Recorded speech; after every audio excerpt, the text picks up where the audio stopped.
every day there are people in this world that are working harder than you to get the job that you have always dreamt of.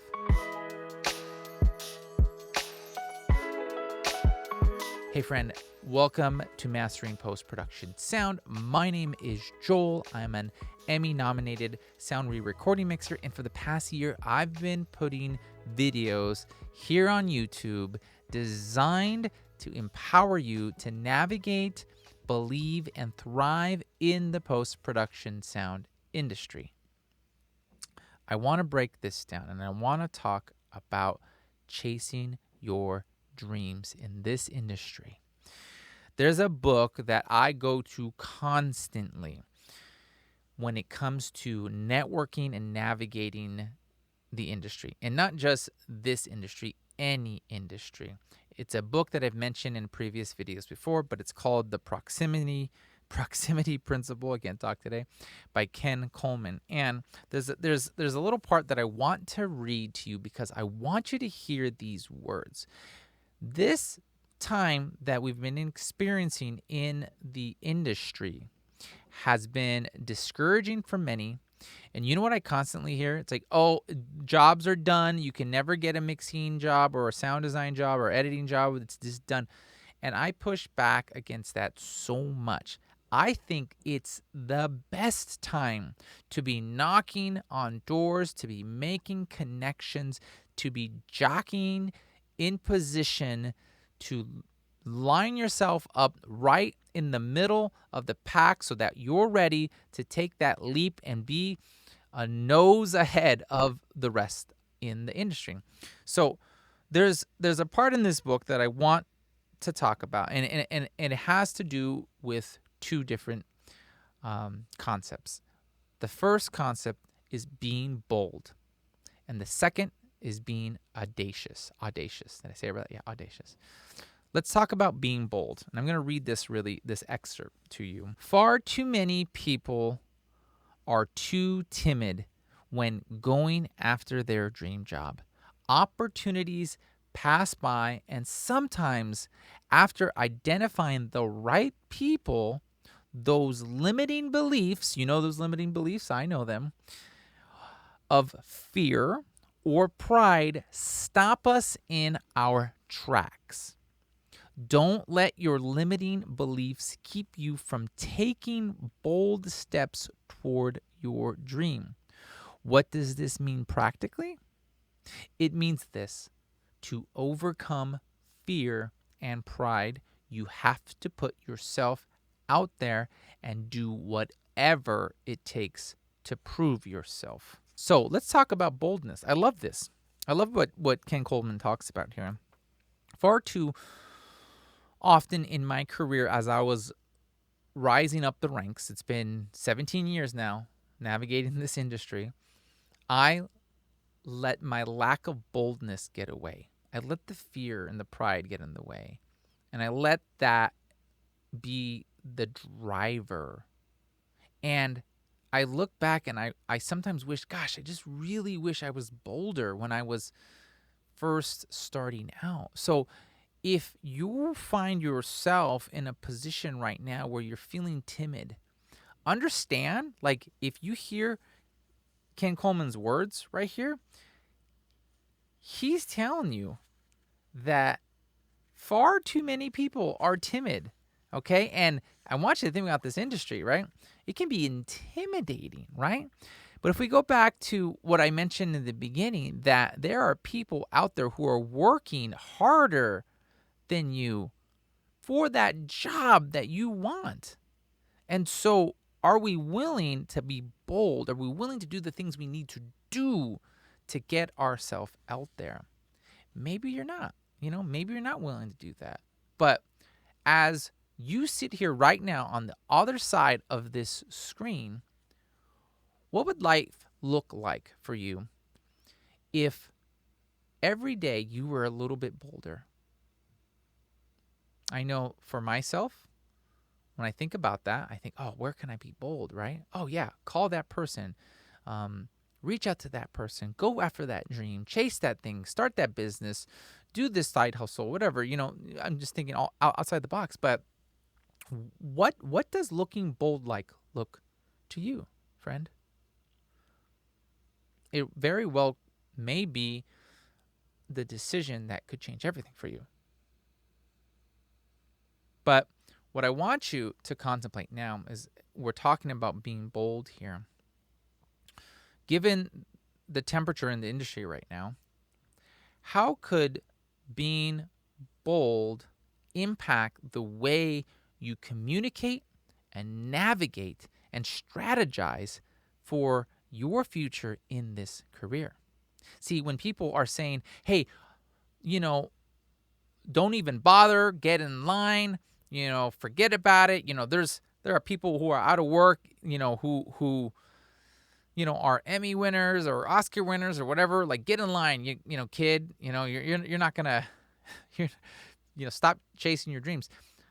I don't subscribe to that. I say, do not let other people dictate your destiny. You must advocate for yourself. None of those people care if you're working. None of those people care if you're chasing your dream. So I urge you to be bold. Now let's talk about being audacious. Now, what does that mean, right? Well, according to Webster's dictionary, audacious is defined as intrepidly daring and recklessly bold. Two things that they're just not in me, right? They're just not in me. They haven't been for many years. But this is why I love putting in this kind of information, because it just motivates me and it gets me really going. The moments that I do this kind of stuff is where I've seen my career impact in the best possible way. Being audacious about pursuing your dream job means you're driven by courage and conviction. You are bold and confident, but at the same time, you maintain a posture of humility. You understand your need for others, and you genuinely want to learn from them. If you approach people with this kind of hungry and humble mindset, people will never mistake your audacity for aggression. Sometimes I look at that word, I'm like, is that right? I said, yeah, your audacity for aggression. Being audacious also means you bring value to the connections and relationships you build instead of solely approaching them from a transactional standpoint. So many people who are navigating this industry reach out because they want something. I've had conversations with my colleagues, and especially in the spaces of LinkedIn, any other kind of mainly LinkedIn, I would say. People just want a transaction. They want to get something for nothing. It doesn't work that way. Take the words of advice that Ken Coleman is talking about here. When you're bold and confident, right? You are bold and confident, but at the same time, you maintain a posture of humility, right? You genuinely want to learn from other people. Let me tell you, humility is a superpower. There's not enough of it in this industry. In an industry where back in the day, as to quote a mixer who's been around for a long time, he will remain nameless. He used to say that mixers were gods. I mean, talk about ego trip, right? Those were the days. Well, this industry needs more humility. And when you bring humility and you come from a place of service, you stand out. You want to stand out above all the resumes? You want to stand out above all the other people who are applying for the job? Do this. Be bold and confident, but at the same time, maintain a posture of humility. understanding the need for others, and demonstrating a genuine desire to learn from them. Friend, I cannot tell you enough, or rather stress enough how important it is for us to have the right attitudes. Being bold, right? How can we be bold? How can we be audacious, right? Because it doesn't have to look like being obnoxious. So if you're sitting on the other side of this screen and you have a dream and a passion to make a mark in this industry, don't let the opinions of other people dictate where you belong. You belong here, friend. And I know it may seem like it is an uphill battle. And trust me, it is.